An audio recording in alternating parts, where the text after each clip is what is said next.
Meanwhile, Cricket South Africa will approach government to the tune of R500 million to assist in the upgrading of the 8 selected grounds for the 2027 Cricket World Cup.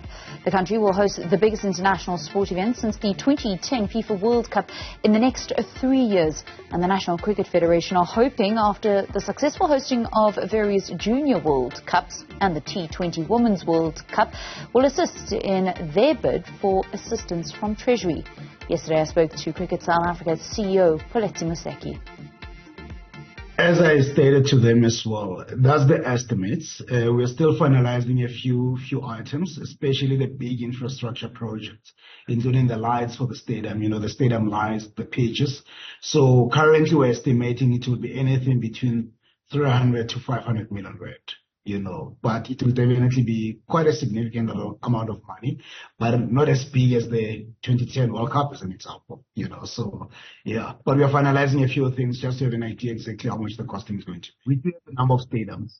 Obviously, they need quite a lot of work, different levels for different stadiums. They all need, but our estimates currently are basically saying probably R500 million will allow us to really renovate our stadiums and put in all those required big ticket items like the lights and the pitches. But as I said, these are just estimates currently, but we're thinking around R500 million will probably be enough for us to be able to give like the necessary upgrades to all the 8 stadiums. So R500 million, I'm sure that CSA doesn't have that just lying around. Perhaps you guys do, but where is the money going to come from? Engagements with the government, but we obviously need to finalize the costing so that when we do go there to engage with them, we actually have the necessary cost so they know how much they can assist us with. So we are hoping the government obviously is going to assist, because you have to remember this is quite a massive event, not just for cricket but for the country itself. It will be the biggest sporting event since the World Cup in 2010. So the whole country, not just cricket, is going to benefit from that. So we're hoping that we'll be able to justify it to the Treasury through the Ministry of Sport, obviously, that actually this is a good investment for the country. So we are cautiously optimistic. Engagements have started, but obviously not to the level of understanding the actual funding requirement. Hence, we need to complete this as soon as possible, the costing for everything else, which should be done within the next month or two. What is the business proposition from Cricket South Africa to say to government, we're asking for R500 million, give or take, and this is what we promised you'll get in return? The beauty of this for us is not really a donation by government. We see it as an investment into creating a successful event. And, we've been hosting a number of World Cups, as you correctly pointed out, the last few years. We are finalizing all the economic impact assessments. We've got the SA20 as an example. We recently hosted a big tour by India, So we're basically going to be in a position to take all those supporting documents, especially the economic impact assessments, and share with the government through the minister, our minister, basically of sport, when we engage with the Treasury to say, this is how much has been invested into the economy, into the GDP of the country, into creating employment, whether full-time or part-time or contract basis by cricket over the last few years, based on these events that they've hosted, And all those impact assessments, economic impact assessments, will be done independently, by professional firms, so that we are not biased because as CSA, I might believe that, by God, we've invested 10 billion into the GDP of the country, but that's because I'll be biased. So they'll be done independently. They actually been finalized as well, So when we do it, have those engagements, through the ministry, obviously, with Treasury, hopefully, then they can see that actually this is not a donation or a grant, but it's actually an investment.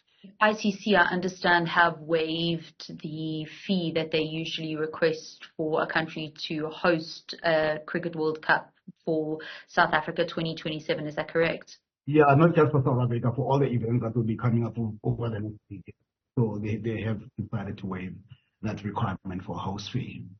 Okay. So which is obviously assisting us as well, because then it does allow us to retain more money that will ultimately be used for the development of cricket in the country. If you look back at the last 3 editions of the Cricket World Cup, and I'm specifically saying let's like take a sample size rather than just the last 50 over World Cup. But if you look at the last 3 editions, how much money does the ICC say was made for the host country? Well, I don't have that information offhand, but I know it was quite a significant investment into the countries themselves. I think for us, which is the beauty of this event for South Africa this time around, we don't have to start from scratch.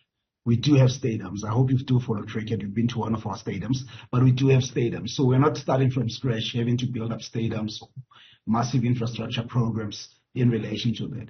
So we're basically really renovating the stadiums that we currently have, which have proper infrastructure around them, to support it, But I do know that a number of countries, England in 2019, I think, India last year, they would have made significant money from this thing.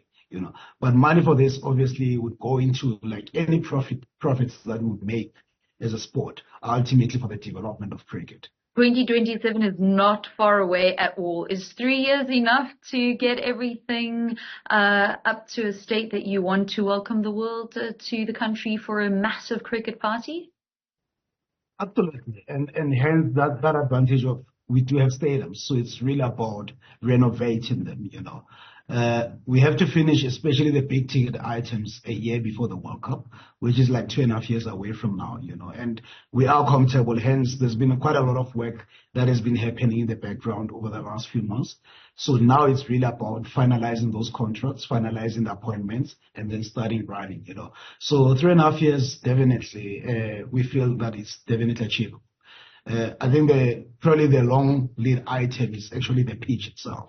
So the solution that we decide on the pitches for the different stadiums will obviously determine, when are we ready to basically, but whatever solution we decide on will definitely be ready, especially on those long lead items by end of 26.